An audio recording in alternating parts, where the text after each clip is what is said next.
IPC is a mechanism that allows the process to communicate with each other and synchronize their actions.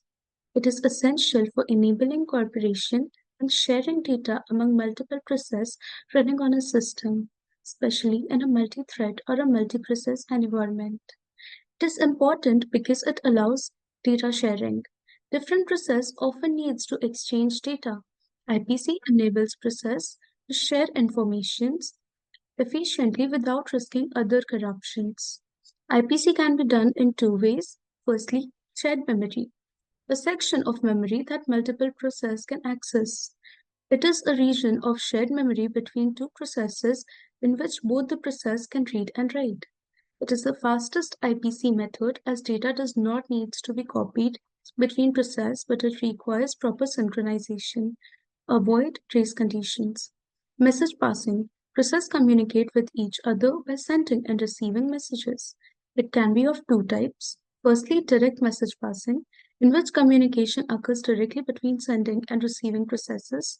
Each message is addressed explicitly to a specific process. In indirect message, the message is sent to a mailbox and the receiving process will get the message from the mailbox without mentioning the sender's or the receiver's address. So the first model of the interprocess communication is the shared memory model. In the shared memory model, a region of memory that is shared by the cooperating processes is established. Processes can then exchange information by reading and writing data to the shared region. So the producer-consumer problem is basically that the producer and the consumer must be synchronized so that the consumer does not try to consume an item that has not yet been produced. There are two types of buffers, unbounded buffer and bounded buffer. In the unbounded buffer, it places no practical limit on the size of the buffer. The consumer may have to wait for new items, but the producer can always produce new items. In the bounded buffer, which is used here, it assumes that there is a fixed buffer size. The consumer must wait if the buffer is empty, and the producer must wait if the buffer is full. So this is the bounded buffer. Here is the in point and here is the out point. The in points to the next free position in the buffer and the out points to the first full position in the buffer.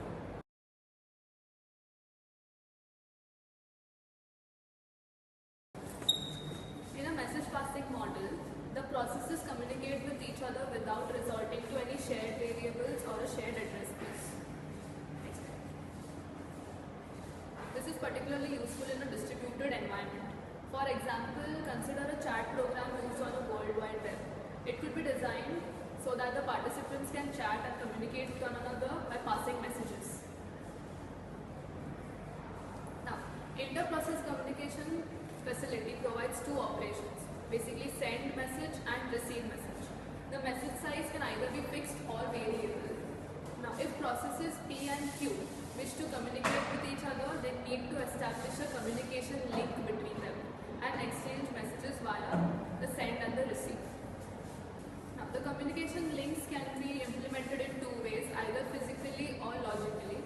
A logical implementation involves direct and indirect message passing, synchronous, asynchronous, and automatic or explicit buffering. The processes which wish to communicate must have a way to refer to each other. They can either use direct communication or indirect communication.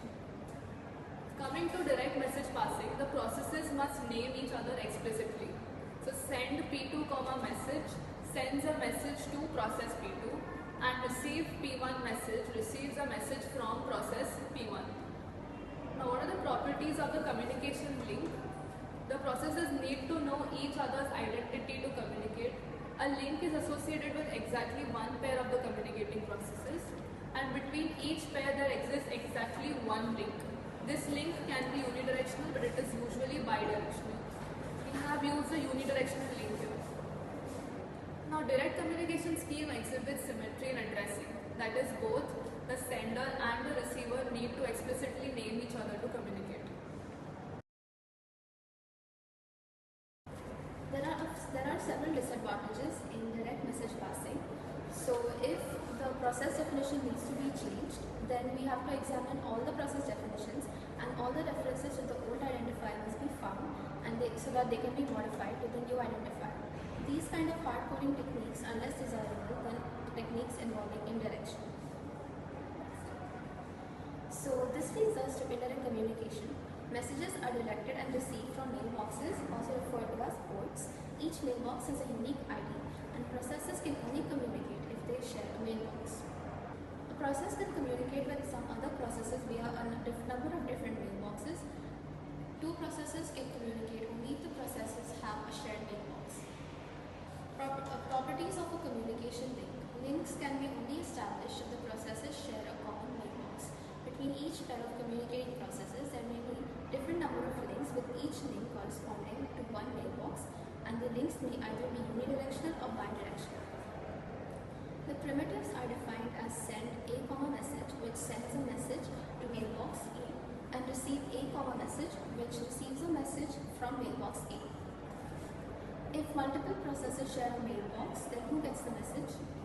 We can either allow only one process at a time to execute a receive operation, or allow the system to select arbitrarily the receiver. The mailbox can be owned by either the process or the operating system. If the mailbox is owned by a process, the owner can receive messages only through this mailbox, and the user can send messages only to the mailbox. And what happens when the process that owns the mailbox terminates? In such a case, the mailbox disappears, and the process that sends, and any process that sends a message to this mailbox has been notified that the mailbox no longer exists. If the mailbox is owned by the OS, then the mailbox has an existence of its own. It is independent and not attached to any particular process. Thank you.